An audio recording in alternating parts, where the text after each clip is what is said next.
Biggie Smalls. Everyone knows the East Coast-West Coast rivalry didn't just pop up overnight, it was fueled by moments that kept adding gasoline to the fire. One of the biggest sparks was the November 1994 Quad Studios shooting in New York. That night, Tupac got ambushed, robbed, and shot 5 times. Afterward, when Biggie's track Who Shot Ya dropped, a lot of people, including Pac, felt like it was aimed directly at him. The timing was too close, and the song talked about robbery and getting shot, exactly what had just happened to Pac. Biggie always said the record was made before the incident, but according to Outlaw's member Napoleon, that song was really the beginning of the whole East vs. West beef.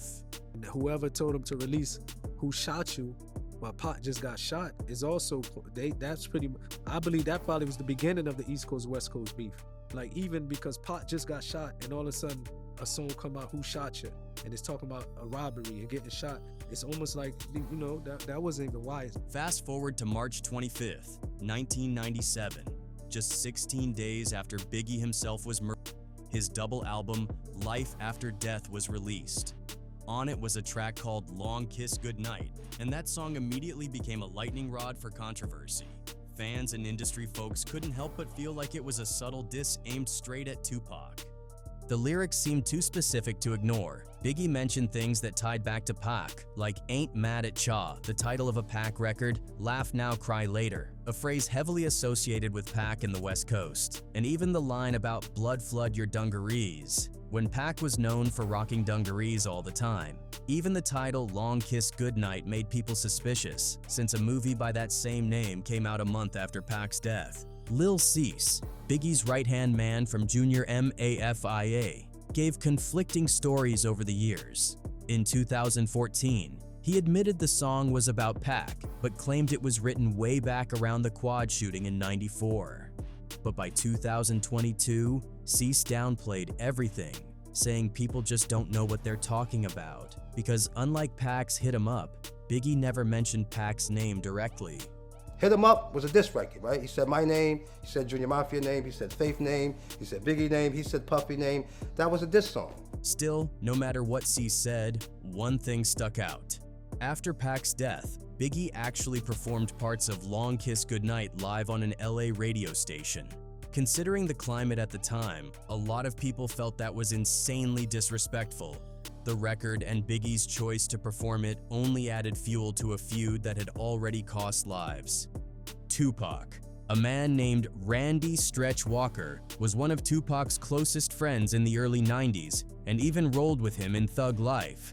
But everything changed after the Quad Studios shooting. Stretch was right there when Pac got shot, but Pac later accused him of not stepping in to help. From prison, Pac started publicly calling him out, saying Stretch turned his back on him, started hanging with Biggie, and didn't even come visit him while he was locked up. And the reason I knew my homeboys set me up is because my homeboys knew I was strapped.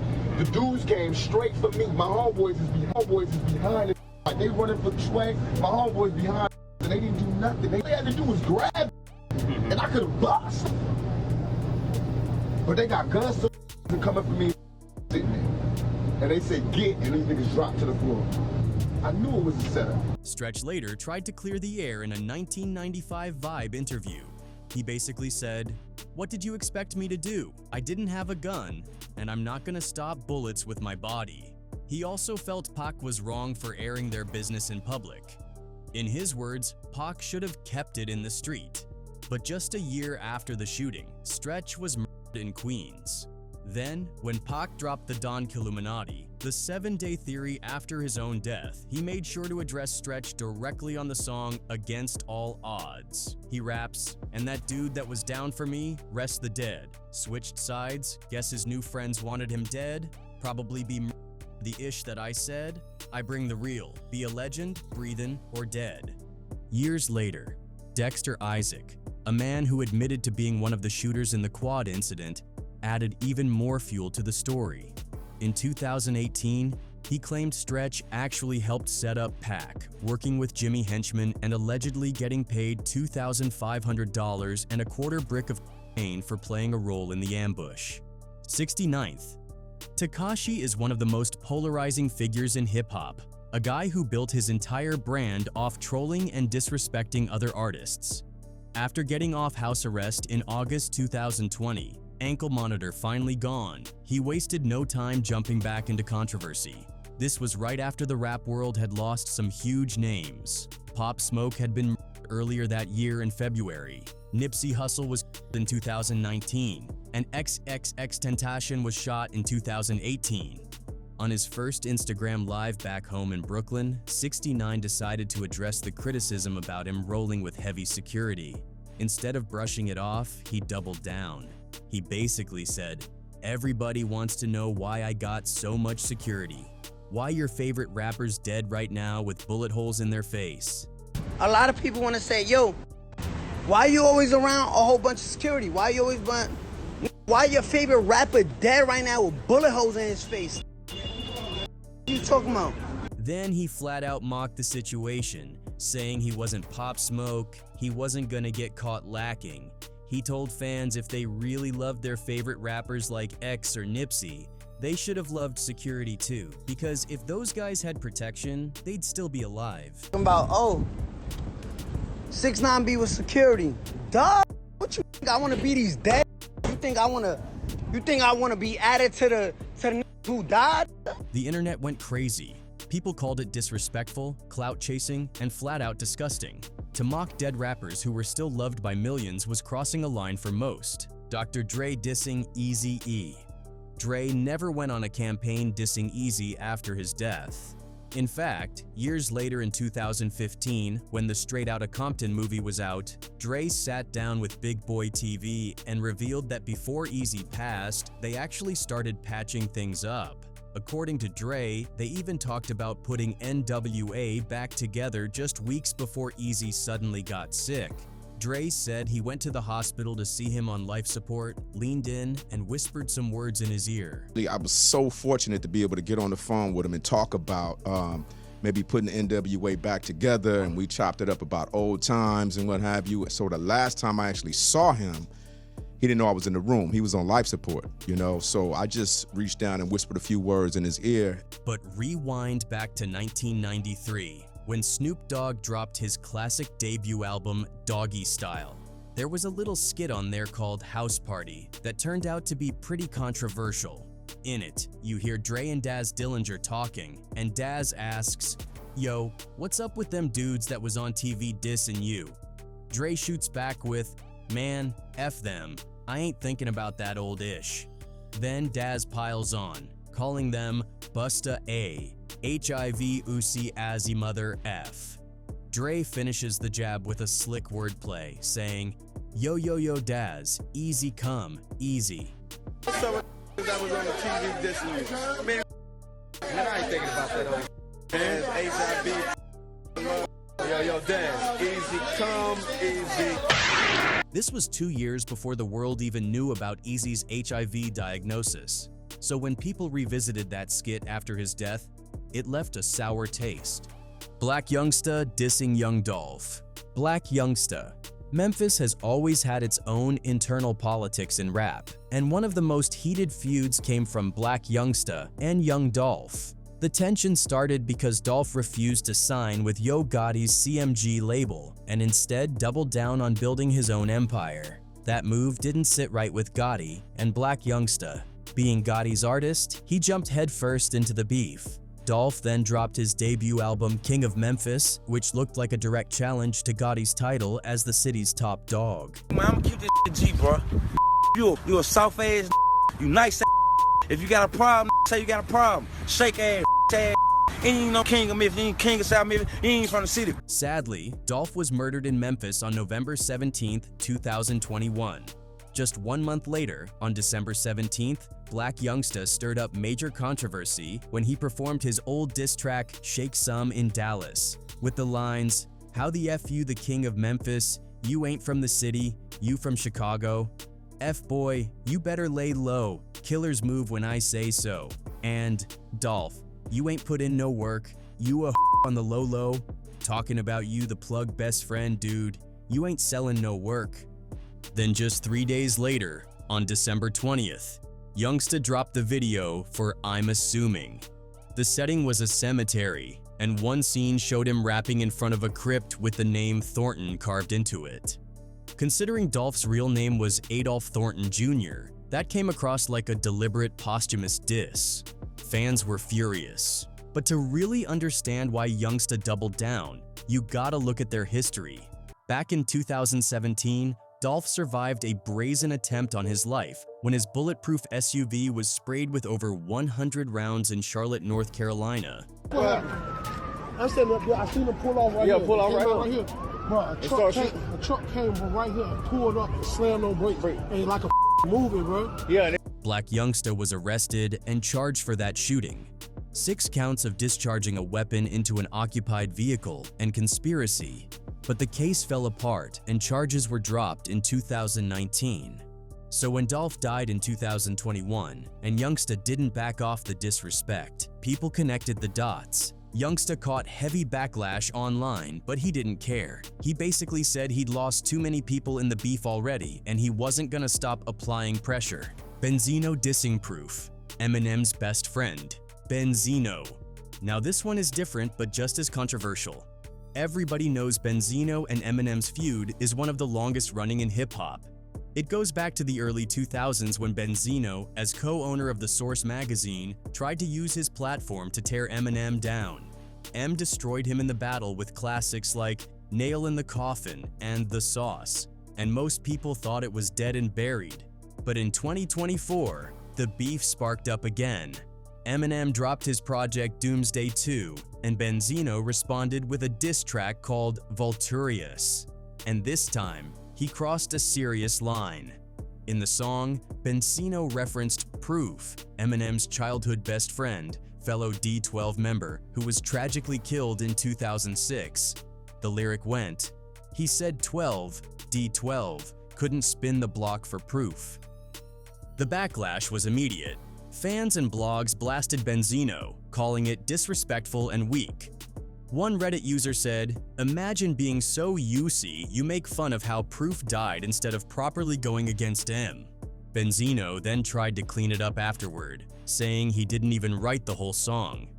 He claimed he had a team of dudes who gave him ideas and that they were genius for what they came up with. The whole thing wasn't written by me, but I had some lines. But no, I got a team of I got that support me and me. It's hip-hop. But fans didn't buy it. They remembered him on Drink Champs crying and apologizing to M, saying he had grown past the beef. For him to backtrack and take a shot at Proof felt hypocritical and desperate. At that point, all eyes turned to Eminem. The hip-hop community started speculating whether M would answer back with another nuke, maybe a Kill Shot 2, or a new Nail in the Coffin. 50 Cent dissing Gotti. 50 Cent. When you talk about rap beefs that stood the test of time, you gotta bring up 50 Cent versus Gotti. Their problems trace back to 1999, when Ja Rule, Murder Inc.'s golden boy at the time, got robbed by someone tied to 50. That incident lit the fuse, and from then on, it was war. Fast forward to February 5th.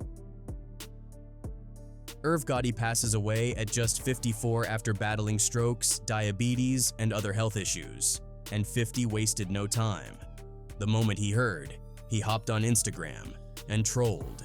He posted a photo of himself in a G-Unit sweatsuit sitting next to a fake headstone that read, "R.I.P." And he followed it up with another post, a smiling picture of Gotti, and captioned it, "I'm smoking on dat Gotti pack. Nah, God bless him. LOL." Recently, Gotti, founder of Murder Inc. Records, passed away at age 54. Right. 50 put up a post of him smoking hookah, saying he's smoking that Gotti pack. And his behavior didn't come as a surprise to many.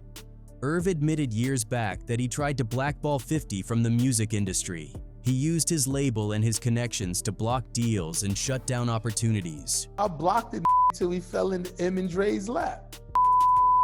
Yeah, labels would call me, and I was so hot with, I was just the hottest thing. So I'd be like, yo, if you with him, I ain't with you. And they were like, we ain't with him then, Gotti, forget it. There were even whispers that he wanted 50 completely taken out, and their feud got physical more than once. Ja Rule allegedly came at 50 with a baseball bat, and there was the infamous Hit Factory studio brawl where 50 got stabbed. things got so bad that the courts had to issue an order of protection against Murder Inc. members. But the real turning point came with 50's song, Ghetto Quran. It named names and laid out the history of New York's drug world. On the streets, people said it sounded like he was snitching. That record supposedly made Kenneth Supreme McGriff, a man tied directly to Murder Inc., put a hit out on him. Weeks later, in May 2000, 50 was ambushed outside his grandmother's house and shot 9 times. Miraculously, he survived. So when 50 posted those disrespectful tributes after Gotti's death, the internet lit up. Bobby Shmurda commented, "Yo, this thing is crazy, son." 600 Breezy chimed in, "Every day he show us why they hit him 9 times. Gucci Mane dissing young Jeezy's friend. Gucci Mane. If New York had 50 and Irv, Atlanta had Gucci Mane and Jeezy. Their beef was just as dangerous. It all kicked off in 2005 over the record So Icy. Both rappers were on the track, but when it dropped exclusively on Gucci's album, Jeezy felt played. Then he released a diss track called Stay Strapped, where he not only dissed Gucci, but also put a $10,000 bounty on Gucci's chain. Not long after, on May 10th, 2005, Gucci was at a woman's house in Decatur when he was ambushed by 5 men. They tried to run up on him, but Gucci pulled a gun and started firing. When the smoke cleared, 1 man was dead. That man was Henry Pookie Lock Clark III, a rapper connected to Jeezy's crew and someone Jeezy grew up with. His body was later found dumped near a school. He visited a young lady, went over to her place. She was there, he was there. At one point, she opened up a door. 5 guys come running in, had him wrapped up. Another guy had a weapon, hit one of the other guys with a weapon. It became a situation where he defended himself. Gucci was charged with murder, but he claimed self-defense, saying he was ambushed and had no choice. In January 2006, the charges were dropped and he walked free. But even though the law cleared him, the streets never forgot. The death of Pookie Lock became the scar that defined Gucci and Jeezy's rivalry, and Gucci never let up. Years later in 2012, he said about Jeezy, "I can't look at him as a legend. He tried to off me." Now you guys respectfully ignore each other. I don't got no respect for him. I just, you know what I'm saying? Ignore. I did what I had to do. I ain't nobody a legend. You see somebody kill me, you think I'm gonna call you a legend? True. What's a legend about that? This was during a period when Gucci was going off the rails. He was making headlines for his erratic behavior, going on wild Twitter rants, and dissing anyone in his path. Then came 2020. Gucci and Jeezy finally agreed to face off in a versus battle. Fans were hyped, hoping for a historic reconciliation. But Gucci had other plans. During the battle, he performed The Truth, his diss track where he taunts Jeezy about Pookie Lock's death. He raps, "A $10,000 bounty put on my neck? I hope you didn't pay them, cause they didn't have no success." The crowd was stunned. Some thought it was disrespectful, others thought it was bold, but everybody knew it was raw. Boosie dissing Nussie. Boosie. Down in Baton Rouge, Louisiana, Boosie Badass had his own long-standing war. His beef with Nussie was deep and personal. A big part of it was the death of Boosie's close friend, Lil Ivy, which people in Boosie's camp suspected Nussie had a hand in. In 2009, Nussie was shot in the head and killed. Most people would have left it there, not Boosie. Years later, in 2017, he previewed an unreleased song where he went directly at Nussie. He raps, you a ussy, you remind me of a UC named Nussie." So you had a song where you dissed a dude named Nussie. Yeah, Nussie. Who was dead at the time. Yeah. When people asked him why, Boosie stood firm.